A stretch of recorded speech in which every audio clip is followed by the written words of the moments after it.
तसंच आपले अभिजित दादा आहेत, त्यांचं खूप खूप अभिनंदन, कारण की आज त्यांच्याकडे 2 मेंढ्याही आलेल्या आहेत. आणि कसं झालंय माहिती का, त्यांच्याकडून चुकून आपल्याला व्हिडिओ आलेले आहेत आनंदाच्या भरामध्ये. आणि जसे मी सांगते की तुम्हाला की 2-2 पिल्लं होतात, तर तुम्हाला सांगते की जर आपला नियोजन एकदम व्यवस्थित असेल ना तर 3 सुद्धा पिल्लं होतील. आणि अनेक जर आपला नियोजन चाऱ्याचं स्ट्रॉंगली असेल ना तर 4 सुद्धा पिल्लं होतात.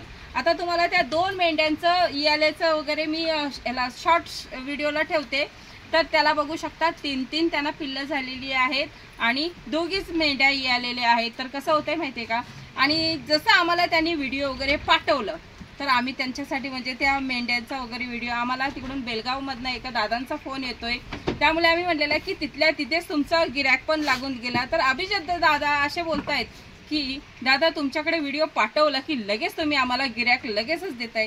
तर आपला जो हा ग्रुप आहे ना तो आपल्याला असाच व्यवस्थित ठेवायचा आहे, त्यामुळे आपण सर्व हे व्यवस्थित नियोजन केलेलं आहे. आणि खरंच खूप अभिजित दादा गिऱ्हाईक लागले तरी पण खूप आनंदात आहेत, कारण की त्यांची जी पिल्लं आहेत त्यांना लगेच गिऱ्हाईक लागलेलं आहे. मग ह्यासाठी आपल्या ग्रुपमध्ये जेवढे आपल्या ग्रुपमध्ये आहेत ना ते सर्व अशी खुशच असू देत आणि कायम खुश राहू देत. तर आपले जे पिल्लं वगैरे आहेत त्यांचा मी व्हिडिओही तुम्हाला दाखवते की तुम्ही स्वतः प्रत्यक्षात बघू शकता की 3-3 पिल्लं खरोखर आहेत की नाही. पण मात्र जो नियोजन आपल्या चाऱ्याचा आहे ना, अगदी समजा जर व्यवस्थित नसला ना तर काय काय लोक बोलतात की 1-1 पिल्लं होते, कारण की तिथं नियोजन मात्र थर्ड क्लास असतो. ह्यासाठी आपले ह्या मेंढ्यांचा वगैरे नियोजन एकदम ओके मध्ये असेल तर तुम्हाला सांगितलेली आहेत मी पिल्लं कशी होत आहेत. आणि प्रत्यक्षात मी व्हिडिओ टाकल्यावर तुम्ही बघू शकता. त्यावेळेला त्या बेलगाववाल्या दादांनी फोन केलेला होता ना, त्यावेळेला जसं आमच्याकडे म्हणजे त्यांनी फोन केला आणि आम्ही त्यांना हे व्हिडिओ आणि नंबर सेंड केलेला होता. आणि त्यावेळेला त्यांना तिथे अभिजित दादांकडे, तर त्यांचं असं झालं की अभिजित दादा वगैरे भेटतील वगैरे, पण आम्हाला ते देतील का, ते पण 10,000. आता बेलगावच्या साईडला जर नारी सुवर्णचा वगैरे पिल्लं घ्यायला गेलात तर 18,000 रुपये. कोणाला वाटतंय का 18,000 रुपये, तर मला माहिती आहे तिकडे 18,000 रुपये किंमत आहे. तर ती असे बोलतायत दादा की त्यांना थोडंसं मनाला म्हणतात ना 10,000 देतील का, तर तसं आहे. तर आम्ही त्यांना सांगितलेलं आहे तुम्ही तिथे जावा, तुम्हाला नक्कीच 10,000 पिल्लं भेटणार आहे. तर आता काहींना असं वाटायला नको की आम्हाला नाही, तर कसं आहे लिस्ट खूप मोठी आहे. पण बेलगावचे जे दादा आहेत ते अभिजित दादांच्या तिथेच आहेत, बेलगावच्या तिथे आहेत. स्वप्नील दादांनी पण तिथनंच पिल्लं आणलेली आहे, त्यामुळे त्यांना माहिती आहे की अभिजित दादा कुठे आहेत म्हणून. तर कसं आहे जसं अवेलेबल होईल तसं देत जाणार आहे, कारण की आपल्याकडे फॅक्टरी नाही आहे. त्यामुळे प्रत्येक जो आता ग्रुपमध्ये आपले शेतकरी वगैरे जेवढे आहेत तेवढे ग्रुपमध्ये आहेत, ज्यांच्याकडे येतील ना पिल्लं तसे आपल्याला भेटणार आहेत. पण एवढं लक्षात ठेवायचं आहे प्रत्येकान की सर्वच पिल्लं देणार नाही. जशी मी बोलते ना माझ्याकडे 4-5 पिल्लं ठेवणार, तशी प्रत्येक शेतकऱ्याकडे प्रत्येकाकडे 4-5 ठेवणार आणि जी एक्स्ट्राची असणार ती मात्र दिली जाणार आहेत. आणि प्रत्येकाने लक्षात ठेवणं गरजेचं आहे, ज्या वेळेला आपण हे मेंढी पालन करतो काटेकोरपणे त्यातली सर्व पद्धत पाळली पाहिजे, त्यांचं चारा नियोजन वगैरे सर्व. आता बघा मी योगेश दादांचा व्हिडिओ बनवलेला आहे, त्यांचा नियोजन खरोखरच खूप चांगला आहे. तसा अभिजित दादांचा पण लावते, त्यांचेही चांगले नियोजन आहेत. आणि आपले पवळे साहेब आहेत त्यांचाही नियोजन खूप चांगलं आहे. तर प्रत्येक आणि हे जे पालन करतात ना हे शेतकरीच आहेत. मग विचार करा त्या शेतकऱ्यांना येते, मग ह्या बाकीच्या शेतकऱ्यांना काय येत नाहीये, तर त्यांना पण येईल. फक्त केलं पाहिजे, केलं ना नियोजन व्यवस्थित तर मात्र सर्वांना येतो. आता विचार करा त्यांचे व्हिडिओ लावते मी, पण असं नाही कधी मी म्हणली की आधी ॲग्रोचे व्हिडिओ येते, तर तसं नाही. त्यांच्या नावासहित त्यांचे व्हिडिओ लावले जाणार. पण फक्त जी आपली पिल्लांची क्वालिटी वगैरे जे काही मेंढरांची क्वालिटी आहे ती व्यवस्थित असली पाहिजे, नियोजन व्यवस्थित असलं पाहिजे. प्रत्येकाचे ज्यांचे नियोजन चांगले असतील ना त्यांचे नियोजनासहित त्यांच्या नावासहित व्हिडिओ तिथे लावला जाईल. आणि एक लक्षात ठेवायचं आहे आपल्याला की आपलं जर नियोजन ओके असेल आणि सर्व व्यवस्थित असल्यावर आपला हा जो व्यवसाय आहे तो कधीच मात्र कमी पडणार नाही, कारण की आपला हा व्यवसाय वाढत जाणार आहे. त्यामुळे प्रत्येक शेतकऱ्यांनी हा जर व्यवसाय करायचा असेल तर नियोजन मात्र एकदम स्ट्रॉंगली ठेवलं पाहिजे. तसंच त्या बेलगाववाल्या दादांना की आता तुम्हाला ही पिल्लं अवेलेबल करून दिलेली आहेत. मला काय माहित नाही का, तर जो तुमच्याकडे रेट आहे आता नारी सुवर्णाचा 18,000 वगैरे, जर समजा आता आम्ही तुम्हाला 10,000 मध्ये अवेलेबल करून देतोय, कशासाठी तर तुम्ही 18,000 घेतलात आणि पुढे तुम्हाला विकता नाही आलं तर प्रॉब्लेम येईल। यासाठी आम्ही 10,000 तुम्हाला पिल्लं देत आहोत। पण देतेवेळी तुम्हाला आणि एक शब्दही देत आहोत की आमच्या ह्या ग्रुपमध्ये तुम्हाला ऍड व्हायला लागणार आहे। आम्ही आता तुम्हाला 10,000 देतोय, त्याच्यासोबत जेव्हा तुमच्याकडे हे वाढतील आणि पिल्लं अवेलेबल होतील त्यावेळेला तुम्हाला सुद्धा ह्याच रेंजमध्ये, जसं आता आम्ही ज्या रेंजमध्ये देतोय ना त्याच रेंजमध्ये तुम्हाला पिल्लं पुढे द्यावी लागणार आहे। ते पण आम्हाला नाही, दुसऱ्या शेतकऱ्याला ज्याला गरज आहे ना त्याला द्यावी लागणार आहे।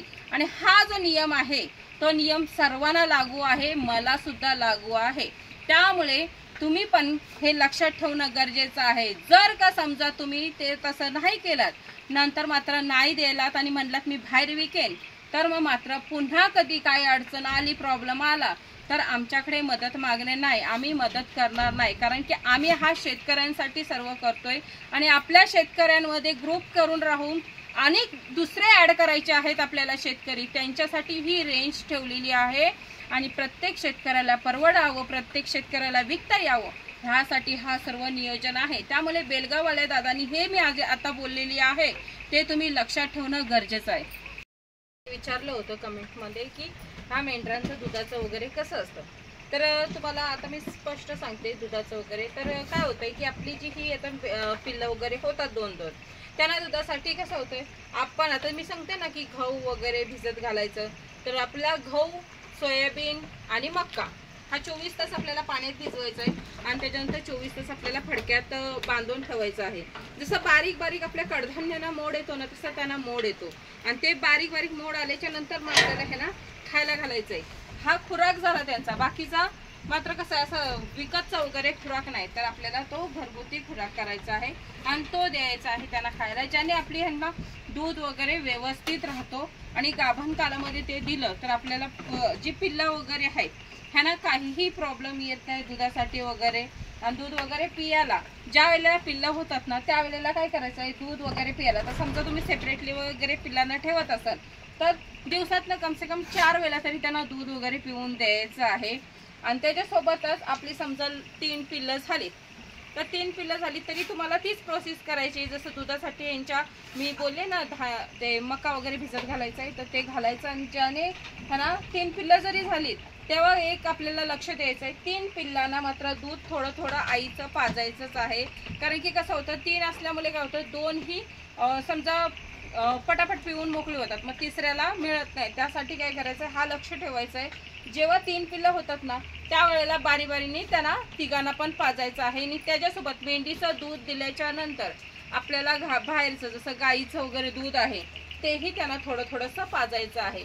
आणि जसं त्यांचं पोट भरेल, आता पोट भरल्याच्या नंतर मग त्यांना काही बघायची गरज नाही, पण 4 वेळा तरी दिवसातनं त्यांना दूध हे थोडं थोडं पाजलंच पाहिजे। कारण की काय होतंय 3 असली नाही आपलं दुर्लक्ष झालं तर एक मात्र उपाशी राहतो, ह्यासाठी काळजी घ्यायची आहे।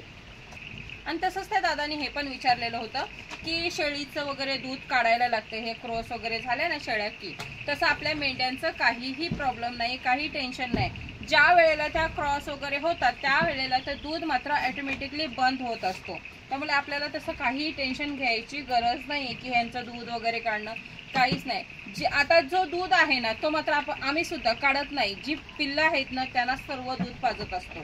त्यामुळे तो दूध मात्र जो आईचा आहे तो पिल्लांसाठी खूप महत्त्वाचा असतो। कारण की जी आपले समजा जी ताकद वगैरे आहे ती आईच्या दुधातनं त्या पिल्लांना भेटत असते। पण जर 3 झाली की थोडं त्यांचं पोट जास्त भरायसाठी आपल्याला बाहेरचं दूध लावायचं आणि बाहेरचं दूध पण बिगर पाण्याचं असलं पाहिजे।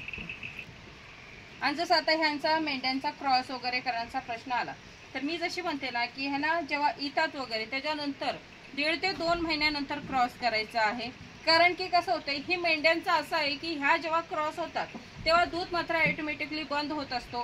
ह्यासाठी आणि पिल्लांना 1.5 ते 2 महिने दूध भेटावं यासाठी आपल्याला त्यांना लवकर क्रॉस करायची नाही। 1.5-2 महिन्यांनी क्रॉस केलं की दूध बंद होतं आणि आपली जी पिल्लं आहेत त्या पिल्लांना मग तवसती हळूहळू जसं कवळा पाळा वगैरे ते खायला लागतात, मग दुधाकडे त्यांचा कमी लक्ष जातो। मग त्या वेळेला ती क्रॉस झाली तरी चालतं, कारण की ती पिल्लं आपली तवसर ओके झालेली असतात। तसेच दुसरे दादा आहेत, त्यांनी विचारलेलं की ह्यांच्या आजाराचा वगैरे मेडिसिनचा वगैरे. तर कसं आहे ना दादा, तुम्हाला सांगते की जर समजा तुमचा असा शेड असेल, जसं आता आमचा शेड आहे तसा जर शेड असेल आणि तुमचा जो चारा नियोजन आहे तो खूप ओके आणि स्ट्रॉंगली असेल ना, तर ही आजारीच पडत नाहीत मुळात. कारण की शेड एकदम त्यांच्यासाठी राहण्यासाठी ओके आहे, चारा त्यांना पोटभर आहे, जे पाहिजे ते सुकं वळ चारा जे आहे ते सर्व व्यवस्थित असल्यामुळे ती आजारीच पडत नाही. आता माझ्याकडे हा शेड चारा नियोजन ओके आहे. तुम्हाला सांगते जे मेडिसिन आणलेले आहेत ना ते एक्सपायर होऊन जातात तरी यूज केले जात नाही. मग ह्यासाठी सांगते की असं जर नियोजन असेल ना तर मात्र आजारी पडतच नाहीत. आणि तसंच दादा आम्ही वर्षातनं 2 लसीकरण करतो, जे नोव्हेंबर आणि डिसेंबरमध्ये PPRचा करतोय आणि मार्च ते एप्रिलमध्ये ETचा करतो. आम्ही हे 2च लसीकरण आम्ही ह्यांना करतो. आणि हा जो मेंढीपालन आहे ना, ह्या मेंढीपालनामध्ये फक्त आपल्याला 4च गोष्टींकडे खूप लक्ष द्यायला पाहिजे. जसं त्यांचं हे राहण्याचं ठिकाण व्यवस्थित असणं गरजेचं आहे, चारा नियोजन खूप स्ट्रॉंगली असणं गरजेचं आहे. त्याच्यासोबतच आपली जी गाभण काळामध्ये मेंढ्यांची जशी वेगळी काळजी सेपरेटली घ्यायची ते तेवढी काळजी घ्यायची आहे आपल्याला गाभण काळामध्ये. आणि त्याच्यासोबतच चौथा असा आहे की जी आपली कोकरं होत आहेत, जी लहान कोकरं होत आहेत त्यांची 6 महिने व्यवस्थित काळजी घेणे, त्यांचं खाणं वगैरे सर्व हे बघणं गरजेचं आहे. आणि त्याच्यासोबत अनेक असं आहे की आता चारा वगैरे आपला असणं म्हणजे नेपियरवर आपल्याला हे करायचं नाहीये. नेपियर हा मी कधीच चारा सांगत नाही, कारण की नेपियर मुळे आपला हा व्यवस्थित राहत नाही जो आपलं नियोजन वगैरे आहे. त्यामुळे आपल्याला फक्त ह्या त्यांच्या चाऱ्याकडे लक्ष द्यायचं आहे, तो म्हणजे मका, मेगा स्वीट आणि तुमच्याकडे समजा तुती वगैरे, त्याच्यासोबत दशरथ घास, हे जी शेवरी वगैरे आहे हे जर तुमच्याकडे असलं तर सगळ्यात उत्तम आहे. पण खास करून मका, मेगा स्वीट आणि तुती वगैरे असणं ह्यांच्यासाठी खूप गरजेचं आहे. हा चारा महत्त्वाचा आहे. नाहीतर जर समजा तुम्ही म्हणाल की मी नेपियरवर ह्यांचं सर्व करेन तर हे सर्व अशक्य आहे. नेपियरवर कधीच आपला हा नियोजन योग्य होत नाही, फसतो आपलं नियोजन. ह्यासाठी आपला जो चारा आहे तो सगळ्यात महत्त्वाचा म्हणजे मका, मेगा स्वीट हे चारे ठेवा. तुमच्या मेंढी पालनात कधीच काही प्रॉब्लेम येणार नाही आणि त्यांची राहण्याची सोय